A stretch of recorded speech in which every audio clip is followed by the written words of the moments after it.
Les médias traditionnels sont ceux que tout le monde connaît. Ce sont les grandes chaînes de journaux, magazines, télévisions qui sont normalement possédées des grands industriels. Et les médias alternatifs ou indépendants, ce sont ceux qui ont un ton un peu plus libre des influences idéologiques, des intérêts gouvernementaux.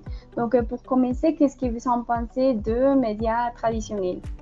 Comme l'a mentionné ma collègue Lisette, les médias traditionnels sont sources auxquelles tout le monde a accès et demande avis. Ils sont importants parce qu'ils montrent des positions politiques, économiques et sociales, ce qui indique qu'il c'est de la responsabilité du lecteur de prendre une position critique.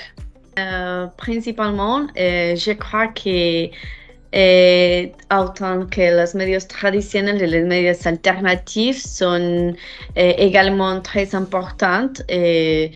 Je ne vais pas dire qu'ils sont complémentaires ensemble, non? Qu'en pensez-vous? C'est vrai ou c'est faux? Je pense qu'ils sont tous les deux importants. Le problème des médias traditionnels, c'est qu'il y a un monopole des médias. Donc, les médias traditionnels ont une tendance à censurer des informations quand ils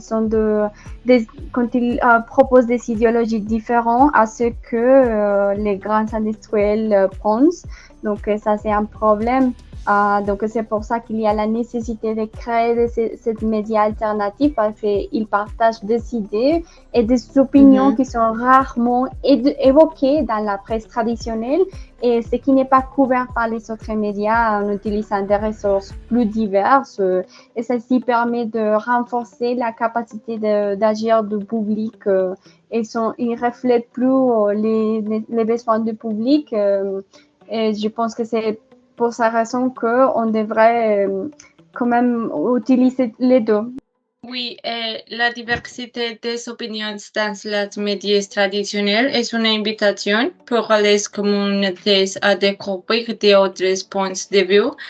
Un exemple est Mónica Rodríguez, la représentatrice de télévision nationale qui, après de nombreuses années de travail à Caracol, ne partageait pas le même point. Debió avec la média et est allé travailler à Canal Capital où elle partageait les valeurs de l'organisation.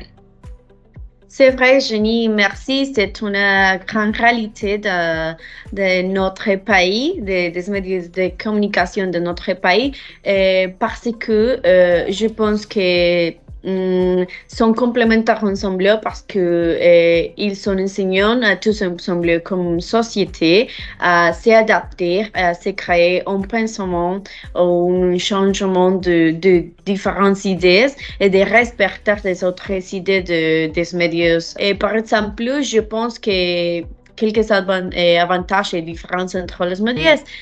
Par exemple, la censure qu'il existe entre ensemble des médias.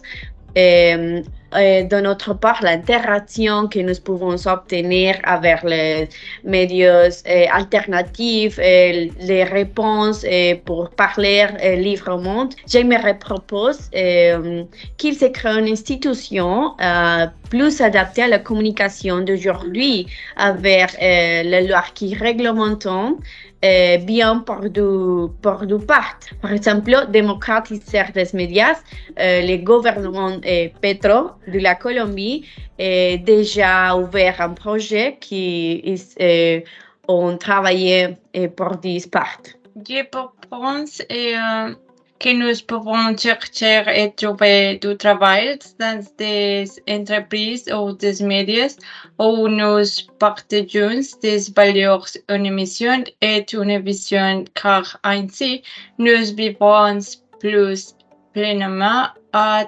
plus heureux. C'est bon. D'accord. Bon, à mon avis, il est assez important de prendre des mesures pour garantir la sécurité des journalistes parce que la Colombie est un des pays les plus dangereux pour les journalistes qui reçoivent des menaces, des agressions, attentats, etc. Surtout quand ils font des enquêtes sur les politiciens. Donc, il est très important de penser à la protection d'eux. Alors, bon, c'est tout pour la présentation et merci beaucoup.